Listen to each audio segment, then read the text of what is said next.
उड़ीसा के ऊपर dry weather prevail हुआ है।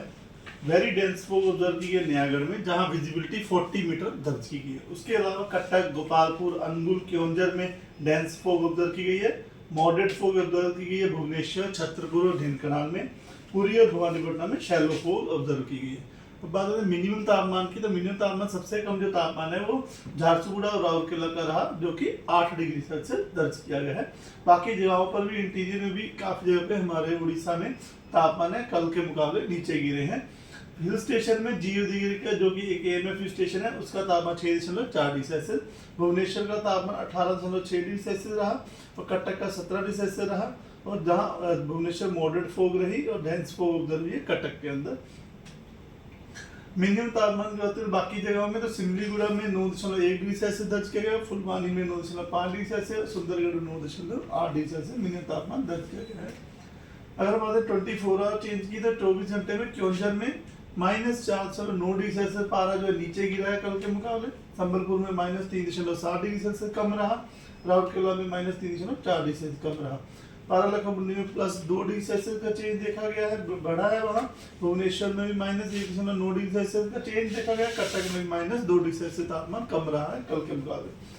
अब बात करते हैं सामान्य से तापमान कितना ऊपर या नीचे है, तो नीचे में झारसुगुड़ा में -4.9 डिग्री सेल्सियस का डिपार्चर दर्ज किया गया है। चांदवल में +2.4 डिग्री सेल्सियस, बुलंदगीर और तितलागढ़ में 2.3 डिग्री सेल्सियस का डिपार्चर देखा गया है।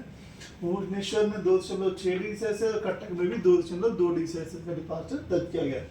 फिलहाल उड़ीसा के ऊपर कोई भी सिग्निफिकेंट वेदर सिस्टम नहीं है, लेकिन लो लेवल में एंटी साइक्ल बना हुआ है, जिसकी वजह से मॉइस्चर इंकर्शन हो रही है। और जो मेन वेदर है फोग है, तो फोग की बात करें तो 28 तारीख में यानी कि कल 29 तारीख की सुबह में भद्रक, जाजपुर, कटक, खुर्दा, अनुगुल, ढेंकनाल, नयागढ़, गंजम, गजपति, क्योंझर इन डिस्ट्रिक्ट में कुछ स्थानों में शैलो टू मॉडरेट फोग होने की संभावना है।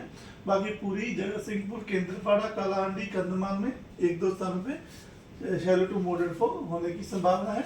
इस बार डे 2 यानी कि 29 तारीख की सुबह में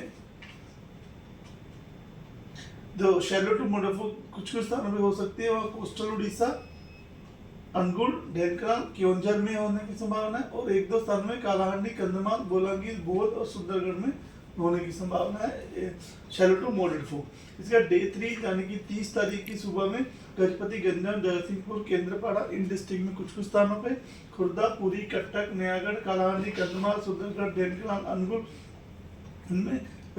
इनमें 1-2 स्थानों पे शैलो टू मॉडरेट फोग होने की संभावना है। और वेदर की बात करें तो वेदर अगले 7 दिन तक 2 फरवरी तक वेदर ड्राई रहने की संभावना है। डे 1 में जो है येलो वार्निंग दी गई है आइसोलेटेड प्लेस डेंस फोग में, जहां क्योंझर, अनुगुल, ढेंकनाल, जाजपुर, भद्रक, कटक, खुर्दा, नयागढ़, गंजम, गजपति डिस्ट्रिक्ट शामिल है। इसी के बाद डे 2 यानी कि 29 तारीख की सुबह में क्योंझर, अनुगुल, ढेंकनाल और कोस्टल उड़ीसा पूरा, जहां पर आइसोलेटेड प्लेस पे डेंस फोग के लिए येलो वार्निंग दी गई है। डे 3 यानी 30 तारीख की सुबह केंद्रपाड़ा, जगतसिंहपुर, गंजम, गजपति इन 4 स्थानों पे आइसोलेटेड प्लेस पे डेंस फोग के लिए येलो वार्निंग दी गई है। डे 4 और डे 5 में कोई भी वार्निंग नहीं है। मिनिमम टेम्परेचर के फोरकास्ट की बात करें तो 3 दिन तक मिनिमम टेम्परेचर ज़्यादा बदलाव नहीं देखा जा सकने की संभावना है। उसके बाद सबसे 2 दिन में तापमान जो है 2 से 3 डिग्री सेल्सियस बढ़ने की संभावना रख रहे हैं।